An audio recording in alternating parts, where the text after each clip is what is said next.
नमस्कार मित्रांनो, आजचा नवीन भागात आपले स्वागत आहे. आजचा भाग तेरी मेरी कहाणी है. सुलेखा नेहमीप्रमाणे सकाळच्या गजराला जागी झाली. तिनं एकदा डोळे मिटून हात समोर आणले आणि चेहऱ्यावर फिरून त्यांना बघत डोळे उघडले. नमस्कार केला. सगळा आळस बाजूला करून उठू लागली. एकदा शेजारी बघितलेले तिचे 2 पिल्लं, समर आणि मायरा, त्यांच्या वडिलांच्या कुशीत झोपलेले असतात निवांत. एवढाच काय, तो निवांत वेळ तिला मिळत असतो. त्यांना बघते तितक्यात रणजित तिचा हात पकडतो. "ए जितू, सोडा ना, किती काम बाकी आहे. " तो रागाने तिचा हात सोडतो. "तुझे नेहमीचंच असतं. सकाळसाठी वेळ असतो दुनियेत फक्त मी सोडून. मी जवळ आलो की तुझे नखरे सुरू होतात. " तो रागाने पुन्हा झोपतो. सुलेखाला याची सवय झाली होती. ती त्याचं बोलणं पोटात घालून पुढच्या कामाला लागते. ती अंघोळ करून घेते, देवाला नमस्कार करून टिफिन करायला घेते, चपाती करते सगळ्यांसाठी. त्यानंतर तिघांसाठी 3 वेगवेगळे बटाटा भाजी, रणजितला करंज्या, मायराला बटाटा खरपूस तळलेली तिखट भाजी, समरला पिवळा मिरची घातलेला एकदा डोसे पीठ, मीठ वगैरे घालून घेते. नाश्त्यासाठी बाजूला ठेवून देते. आता मस्तपैकी चहा ठेवते. पातेले गॅसवर ठेवून त्यात चहा पावडर, साखर, अजून खूप सारं आलं, तिला आवडणारं. चहाला मस्त उकळी येते. ती थोडंसं तिच्यापुरतं दूध घालून उकळून घेते.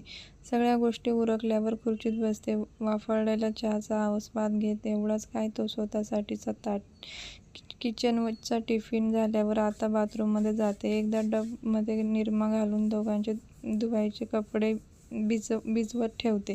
सगळं होईपर्यंत 7 वाजलेले असतात. आता स्टडी रूममध्ये येते, लॅपटॉप उघडते. त्याच्यावर वॉलपेपरला दोघांचा जुना फोटो असतो. त्या फोटोला कितीतरी वेळ निखळत बघत बसते. त्यात हरवून जाते. 10 वर्षांपूर्वीचा फोटो, रणजित आणि ती मुरुड बीचला गेल्याबाबतचा फोटो, त्याने तिला उचलून घेतलेला आणि मित्रांनी क्लिक केलेला फोटो.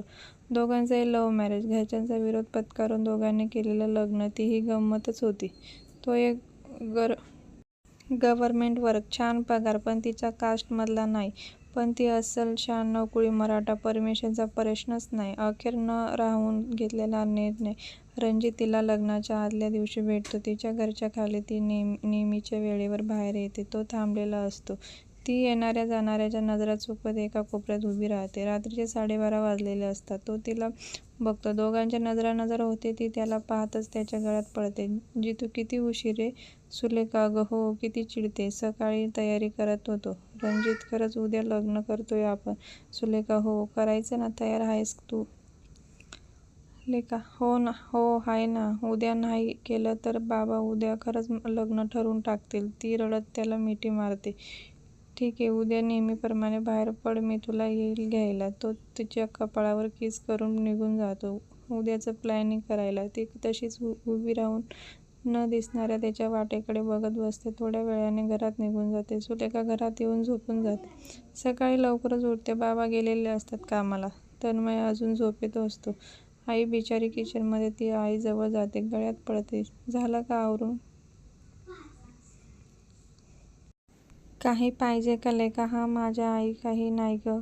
असंच. तुझी लहानपणापासूनची सवय आहे. खूप काही मनात असलं की नाहीतर काही पाहिजे असेल की माझ्या गळ्यात येऊन पडतेस. " "हो का गं? हो, बोल. चल, मस्त पोहे केलेत, खाऊन घे. " ती पोहे खाऊन घेते. ती आईकडे पाहत राहते. परत कधी दिसेल परत माहीत नाही. तिच्या डोळ्याच्या कडा ओल्या होतात. ती आईच्या नकळत पुसते आणि तिच्या पाया पडून निघते. रोजच्या सवयीप्रमाणे आई एकदा बघते, सांगेल रात्री म्हणून पुन्हा कामात मग्न होते. इकडे रणजित येऊन थांबतो. ती त्याच्या समोर चालत येत असते. एक पंजाबी सूट घातलेला असतो. ओले केसातून पाणी अजून टपकत होते. वन साईड ओढणी घेतलेली. ती समोर येते. ती त्याच्याकडे बघून हसते. गालावर पडणाऱ्या खळीमध्ये तो हरवून जातो. "बस ना. " ती बाईकवर बसते. गाडी सुरू होते. दोघांच्या मनाची अवस्था वेगळी नव्हती, पण घरच्यांनी सुद्धा काही पर्याय ठेवलेला नव्हता. गाडी एका मंदिरापाशी येऊन थांबते. ती उतरते. त्यांची मित्र सगळे असतात. माझं कोणीच नाही. 10-1 जण. दोघांचे मिसेस ही असतात. त्यातली रेश्मा तिच्या जवळ येते. "हां, कशी आहेस रेश्मा? सध्या तरी घाबरलेली आहे.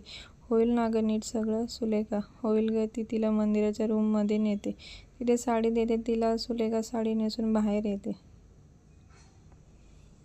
साध्याशा पैठणीत सुद्धा उठून दिसणारी सुलेखा. रणजित पाहत राहतो. त्यानेही पूर्ण व्हाईट ड्रेस घातलेला असतो. सगळे मस्त कमेंट करत असतात. दोघं फक्त एकमेकांना पाहत असतात. दोघांनी बघितलेलं आयुष्यातलं पहिलं स्वप्न साकार होतंय. त्यांच्या मित्राच्या मदतीने ब्राह्मण मंत्र म्हणतात. दोघं त्यात सुरात 7 जन्माच्या फेऱ्या घेतात. त्यांना केलेलं साधंसं मंगळसूत्र तिच्या गळ्यात पडतं. ती आता आईची खूप आठवण येते. सगळं काही सुरळीत पार पडते. जितू चला फोटो काढूया ना. सगळे फोटोमध्ये क्लिक होतात.